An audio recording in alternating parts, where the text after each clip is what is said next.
வணக்கம். நீலவரை தொலைக்காட்சியின் நகர்வட பகுதி. செய்திகளை வாசிப்பது மலைகளின் அரசி உங்கள் நீலமலை அன்பில். நமது நீலமலை தொலைக்காட்சியில் செய்திகளும் இன்னும் பல்வேறு நிகழ்ச்சிகளையும் நகர்வட பகுதியிலே விளக்கமாக வழங்கி வருகிறோம். இதில் சிறப்பு கண்ணோட்டம், சிறப்பு பார்வையாக திரைப்படங்களை பற்றியும் திரைப்படம் சம்பந்தமான புதிய நிகழ்வுகளையும் நிகழ்ச்சிகளையும் வழங்குவது நமது நீலமலை தொலைக்காட்சி ஒரு சிறப்பு பார்வையாக பார்க்கும் எப்பொழுதும். அதை போல இன்றைக்கு நாம் திரை சம்பந்தமான ஒரு சிறப்பு பார்வையை பார்க்கவிருக்கிறோம். வேட்டையன் என்ற திரைப்படம் சூப்பர் ஸ்டார் ரஜினிகாந்தனுடைய 170வது திரைப்படம். வருகின்ற 10ஆம் தேதி ரிலீஸ் தேதியை அதிகாரப்பூர்வமாக அறிவித்திருக்கிறார்கள். அந்த திரைப்படம் திரை அரங்கத்திலே வெளியிடப்படும் என்ற உறுதியான அறிவிப்புகள் வந்திருக்கிறது. எத்தனையோ திரைப்பட நடிகர்கள் இன்றைக்கு இருக்கிறார்கள், நடித்துக் கொண்டிருக்கிறார்கள். அவர்களுடைய படங்கள் எல்லாம் வெளிவருகிறது, சிறப்பு பெறுகிறது. ஆனால் பரபரப்புக்குரிய ஒரு நடிகனுடைய திரைப்படம் மக்களுடைய மத்தியிலே பரபரப்பாகவும் புதுமையாகவும் அதை ஒரு சிறப்பாகவும் பேசக்கூடிய ஒரு நடிகர் என்று சொன்னால் அது சூப்பர் ஸ்டார் ரஜினிகாந்த் அவர்கள் மட்டுமே. சூப்பர் ஸ்டார் ரஜினிகாந்த் அவர்களுடைய திரைப்படங்கள் கிட்டத்தட்ட 30 ஆண்டுகளுக்கு மேலாக வெளிவருகின்ற நாளை ஒரு திருவிழா நாளாக அவருடைய ரசிகர்கள் மட்டுமல்ல, பட விரும்புகின்ற அத்தனை பேருமே இதை எதிர்பார்க்கிறார்கள். சூப்பர் ஸ்டார் ரஜினிகாந்த் அவர்கள் 1973ஆம் ஆண்டு பெங்களூரிலே இருந்து சென்னை திரைப்பட கல்லூரியிலே நடிப்பு பயிற்சியை பெறுவதற்காக வந்து தமிழகத்திலே இறங்கினார், காலடி வைத்தார். அந்த நடிப்பு கல்லூரியிலே சென்று பார்த்த கே. பாலச்சந்தர் அவர்கள் சூப்பர் ஸ்டார் ரஜினிகாந்தினுடைய அந்த ஸ்டைல், அந்த பார்வை, அந்த வேகமான பேச்சு, இதையெல்லாம் அவர் கவர்ந்தது. வெளியே வருகின்ற போது உனக்கு ஒரு வாய்ப்பை மிக விரைவில் தருகிறேன் என்று சொல்லிவிட்டு வருகிறார். அதற்கு பிறகு 1975ஆம் ஆண்டு அபூர்வ ராகம் என்ற திரைப்படத்திலே அவருக்கு ஒரு சின்ன வேடத்தை, கதாபாத்திரத்தை தருகிறார். அதில் அவர் நடித்து ஓரளவுக்கு வருகின்ற போது அடுத்ததாக 1976 மூன்று முடிச்சு என்ற திரைப்படத்தில் பிரதான வில்லன் வேடம் தருகிறார். கதாநாயகன் கமலஹாசன், கதாநாயகி ஸ்ரீதேவி.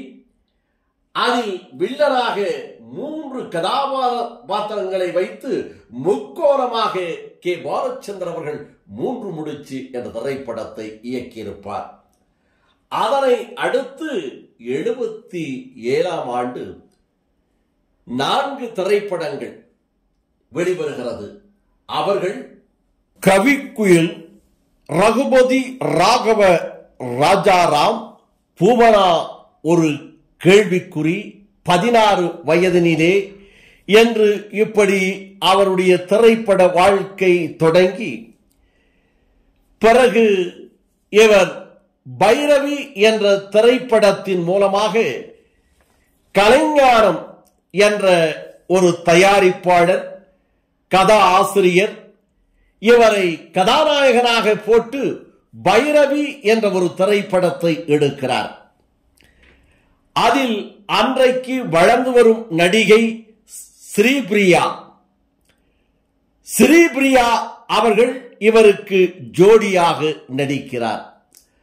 அன்றைய கதாநாயகன் வில்லன் என்று நடித்துக் கொண்டிருந்த ஸ்ரீகாந்த் வில்லனாக இவருக்கு வில்லனாக இவர் கதாநாயகன் சூப்பர் ஸ்டார் ரஜினிகாந்த் அவர்கள் பலம்பெரும் ஒரு வளர்ந்து வந்து கதாநாயகனாக போன்ற படங்களிலே நடித்து சிவாஜிக்கு ஈடுகொடுத்து நடித்த தங்கப்பதக்கம், ராஜநாகம் என்ற திரைப்படத்தில் எல்லாம் கதாநாயகனாக நடித்த ஸ்ரீகாந்த் அவர்கள் வில்லனாக நடிக்கிறார்.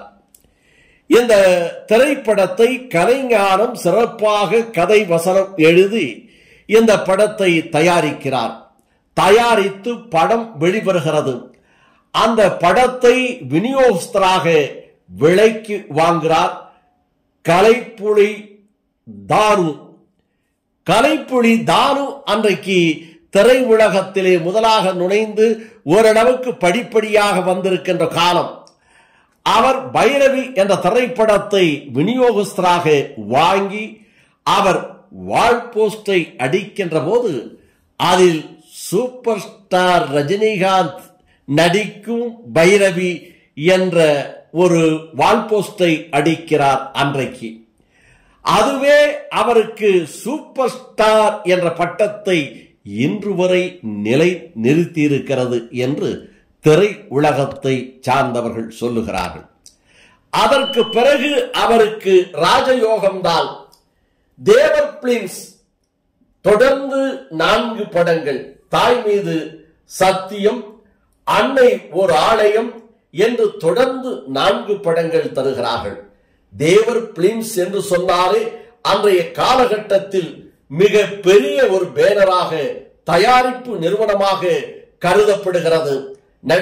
புரட்சி தலைவர் பொன்மனச்செம்மல் எம்ஜிஆர் அவர்கள் நடித்த தேவர் பிலிம்ஸில் ரஜினிகாந்த் அவர்கள் நடிக்கிறார். அந்த படங்களும் வெற்றி படங்களாக அமைகிறது. பிறகு காளி என்ற ஒரு திரைப்படத்திலே இவர் நடித்து அந்த திரைப்படத்திலே இவர் சூப்பர் ஹீரோவாக ஒரு அடிதடி சண்டையில் தூள் கிளப்பும் நாயகனாக நடித்து அதற்கு பிறகு ஓரளவுக்கு முன்னுக்கு வந்து கொண்டிருக்கிறார். பல படங்கள் புக் ஆகிறது, பல படங்கள் வெற்றி பெறுகிறது. இவர் அந்த வேகமாக பேச்சும் அந்த பேச்சும் அவருடைய அந்த தங்கப்பதக்கம் என்ற நடிகர் திலகம் சிவாஜி கணேசனுக்கு வெற்றி படமாக கதை வசனம் எழுதிய மகேந்திரன் அவர்கள் ஒரு படத்தை முதல் முறையாக இயக்குகிறார். முள்ளிலும் மலரும். முள்ளிலும் மலரும் என்ற இந்த திரைப்படத்தின் நாயகனாக சூப்பர் ஸ்டார் ரஜினிகாந்தை போடுகிறார். வித்தியாசமான கதை, ஹேண்டி ஹீரோ என்று சொல்லுவார்கள். வில்லன் கலந்த கதாநாயகன், வில்லன் கலந்த கதாநாயகன். அந்த கதாபாத்திரத்திலே பொருத்தமாக அமைந்திருப்பார் சூப்பர் ஸ்டார் ரஜினிகாந்த் அவர்கள்.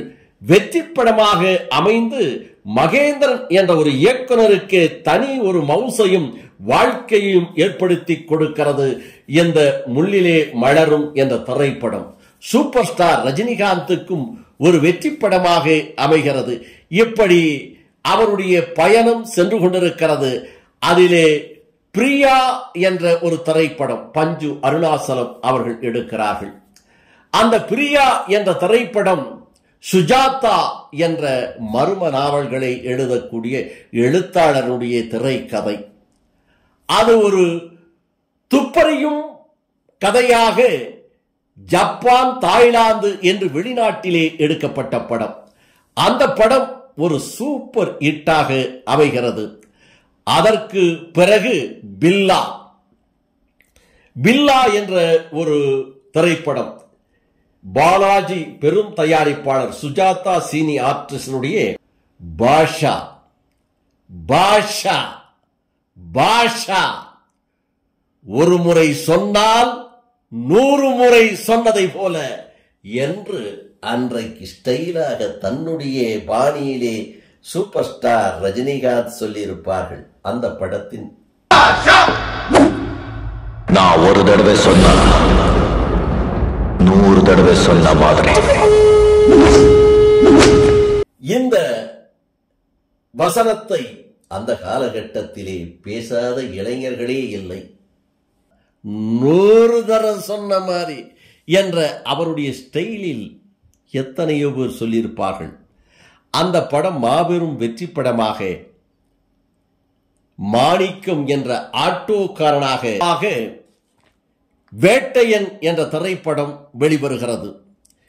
இந்த வேட்டையன் திரைப்படம் ஒரு வெற்றி படமாக அமையும் என்பதற்காக சூப்பர் ஸ்டார் ரஜினிகாந்தினுடைய ரசிகர்கள் இன்றைக்கே அதை ஒரு திருவிழாவாக கொண்டாடுவதற்கான தனி ஏற்பாடுகளை செய்து கொண்டிருக்கிறார்கள் என்பது இன்றைக்கு ஒரு சிறப்பு தகவலாக இருந்து கொண்டிருக்கிறது.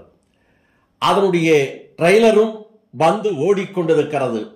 அந்த ட்ரெய்லரும் இன்னும் ஒன்னொன்று வரப்போகிறது என்று சொல்லுகிறார்கள். ஆக சூப்பர் ஸ்டார் ரஜினிகாந்த் அவர்கள் நடித்த அத்தனை படங்களும் வெளியீடு அன்று, ரிலீஸ் அன்று ரசிகர்கள் இதை ஒரு திருவிழா கோலமாகத்தான் கொண்டாடி கொண்டிருக்கிறார்கள். ஒவ்வொரு படமுமே 170வது படம் வேட்டையனுடைய படம். அவருடைய பைரவி திரைப்படத்திற்கு பிறகு வெளிவருகின்ற ஒவ்வொரு திரைப்படமே எதிர்பார்ப்போடு வெளிவந்து கொண்டிருக்கிறது. எதிர்பார்ப்போடு அவருக்கு வெற்றி படமாக அமைந்து கொண்டிருக்கிறது. சூப்பர் ஸ்டார் ரஜினிகாந்த் என்று சொன்னாலே ரசிகர்கள் மத்தியிலும், விநியோகஸ்தர் மத்தியிலும், தியேட்டர் உரிமையாளர்கள் மத்தியிலும் ஒரு வரவேற்பை பெற்றுக் கொண்டிருக்கிறது. அப்படி ஒரு வரவேற்பை பெறத்தான் இன்றைக்கு வேட்டையன் என்ற திரைப்படம் வரப்போகிறது என்று அனைவரும் பேசிக் கொள்ளுகிறார்கள். அதை ஒரு சிறப்பு பார்வையாக நமது நீலமலை தொலைக்காட்சியில் இன்றைக்கு பார்த்திருக்கிறோம்.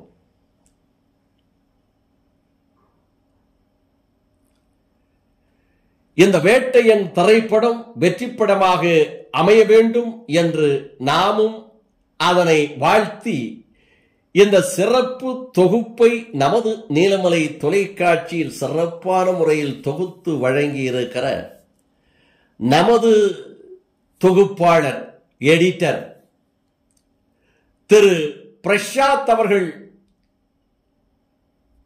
இது போன்ற திரைப்படம் என்றால் சர்க்கரை பொங்கலாக அதை கவனம் செலுத்தி நேர்த்தியாக அழகாக அதை தொகுத்து வழங்கக்கூடிய பாங்கு அவரிடம் அழகாக இருக்கிறது.